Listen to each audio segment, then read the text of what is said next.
Good. Look over to your other shoulder. Nice. Okay. Look at me. 1, 2, and 3. Good. Hey everyone, I am reviewing the Fujifilm X-T20 today. All I have said that the older brother to this camera is the Fujifilm X-T2. We are here at Fort Soledad near Yamanic Bay. Back in 1565, the Spanish galleons would sail from Mexico to Manila, Philippines, and they would use Guam, here Yamanic Bay, for a replenishment station for the ships. And this is actually not my camera, but this is the model's camera, Francheska. And she's actually using this for travel, and I think this is a great camera for travel because of the size. What state are you going to? I'm going to Oregon for my brother's wedding. Oh, nice. And some of you may have remembered Francheska from an earlier YouTube video. And the lens we were reviewing was the Size 24-70 on the A7R2. And Francheska was pregnant then. Now, of course, she lost a lot of weight and she's back in, I guess, modeling figure. And so I'll check in with everybody. We're still going to continue the photo shoot. All right.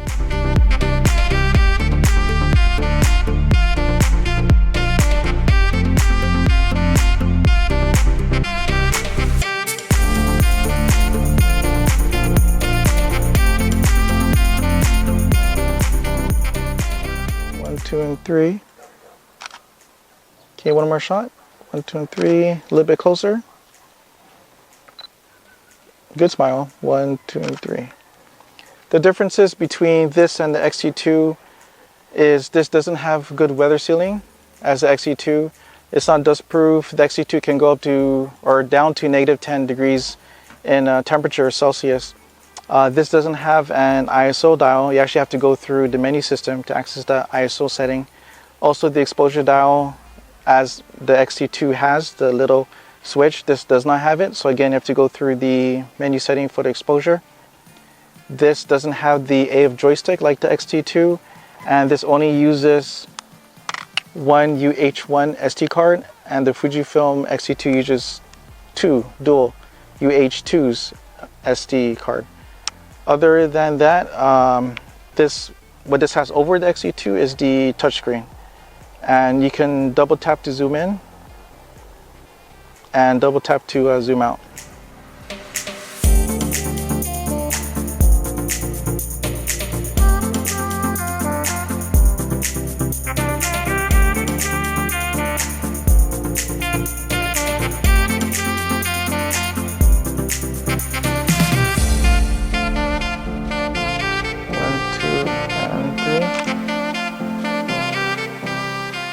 Yeah, I can see the iris opening up, wide open.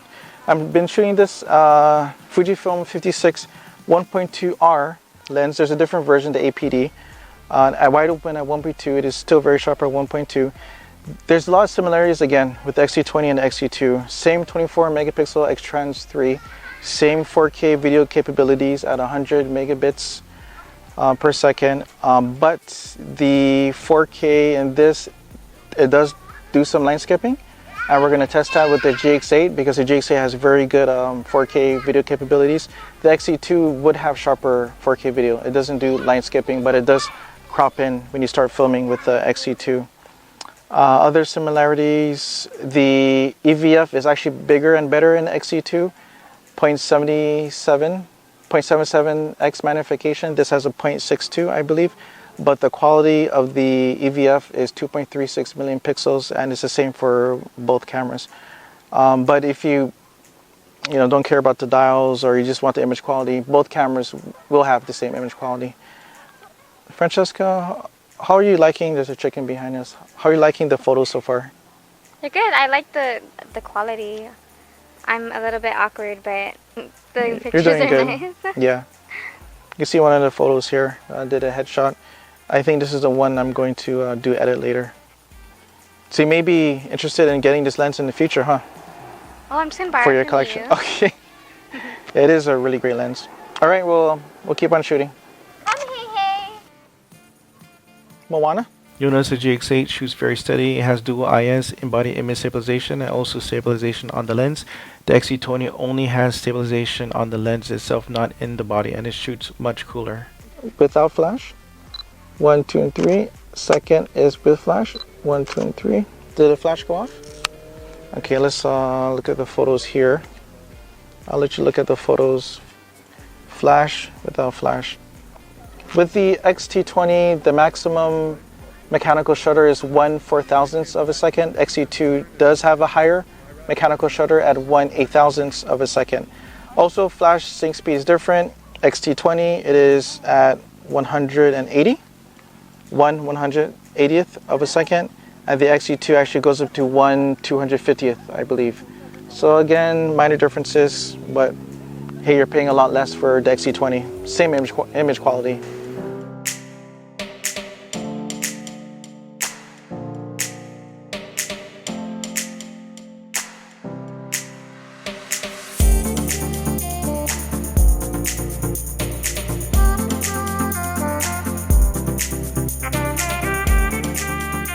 Okay, couple more. 1, 2, and 3. One more shot. Good. The thing about the X-T20, as I saw some reviewers online did say that this is not affected by the purple flare. Other X-Trans 3 sensors, like in the X Pro 2 that I tested, and the X-T2, when you're shooting against like a bright light source, there's like a purple flare on the sensor itself. The lens doesn't do that. But from what I've been reading and seeing, even though there's some overcast today, there's no purple flare issue with this X-T20, which is a very good thing. Okay, 1, 2, and 3. Let me get closer. Okay, are you talking now? Are you recording? Okay, as you can see, it's good. The rain's gonna come down like right now. This is gonna be our outro. Francheska's gonna run to her car. But yeah, get the X-T20 if you don't want to spend $1,600 for the X-T2. Francheska got this with 2 lenses for how much? It was $900, and I think the lenses were 16 to 50, and another zoom lens. But really great camera. I'm confident that the image quality is going to be the same as the X Pro 2 and the X-T2, and this is all we're looking at for portraits. This is what we do on Guam Photography YouTube channel. Thank you so much for watching. Subscribe.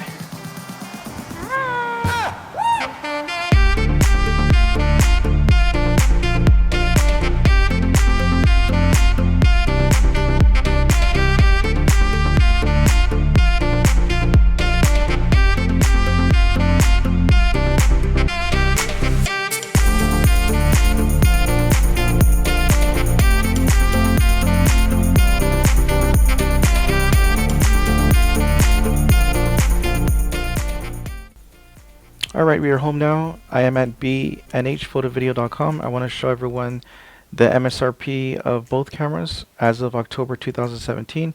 Fujifilm X-T2 is going for about $1,600, and Fujifilm X-T20 is going for, body alone, $900. So there's a savings of about $700. This camera is about 90% the same as the X-T2 minus some physical features, but internally the same sensor. Let's look at some pictures. And this is a really great portrait camera. Paired with the 56 1.2R, this is a very sharp lens, wide open at 1.2. This is unedited raw file. Show you here. Zooming in at 1.2, very sharp. 2:1, very sharp lens. What I like to do is go down to camera profile and change it from Adobe Standard. And Fujifilm has really great camera profiles for the color. I like to choose a camera in Provia Standard. Once you click that, it just brings the color right into the photo. Very nice. And then you edit to your liking, bringing down highlights, some shadows, increasing the whites, lower down the blacks, maybe a little contrast, little vibrance. If you want it to be even more sharper, 25 is the default. Maybe bring it to 41. Zoom in again on Francheska's eye. Very sharp lens. And I did like a film edit on the final picture. Okay, there it is. Second set of photos I want to show you, or second photo actually, is the dynamic range of the X-Trans 3 sensor.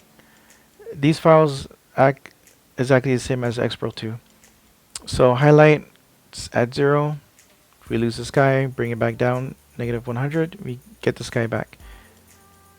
Recovering shadows, this was at 0, recover the shadows in the tree very easily.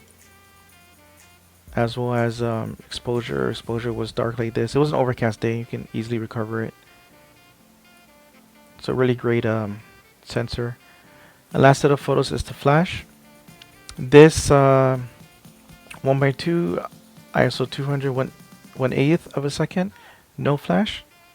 And the next picture is with flash. The Fujifilm X-T2 does not have a built-in flash, but the X-T20 does. The X-T2 does have a higher flash sync at 1/250th, and the X-T20 is again only at 1/180th. But just in case you need some fill flash, it's a very cloudy day, and the flash worked out well just to fill Francheska's face. And it seems yeah, it seems a little bit warm, which is good compared to the overcast cold look here on the previous photo. I really think the X-T20 is a great buy for portraits, for traveling. Yes, you don't have the external ISO dial and the external metering dial, but most of the time we always set ISO to auto, well I do, and the metering we usually set it to evaluative or matrix metering, the whole picture. And if you set those two in menu and just leave it as is, the only thing you really need to worry about is the aperture, and just turn the shutter speed down to A for aperture priority. I really recommend this camera, and as you've seen in the video, the 4K video is not bad. It is pretty good. I thought it would be softer from actual use of the 4K capabilities compared to the GX8, but it is very comparable. You just lose out on the in-body stabilization, IBIS, for the Fujifilm, and you do need stabilized lenses if you want to get smoother video, or purchase a gimbal for the X-T20. This may be my future purchase to get rid of the GX8 that I use for events and just use APS-C censored, which has better quality. Thank you for watching, and please subscribe if you haven't.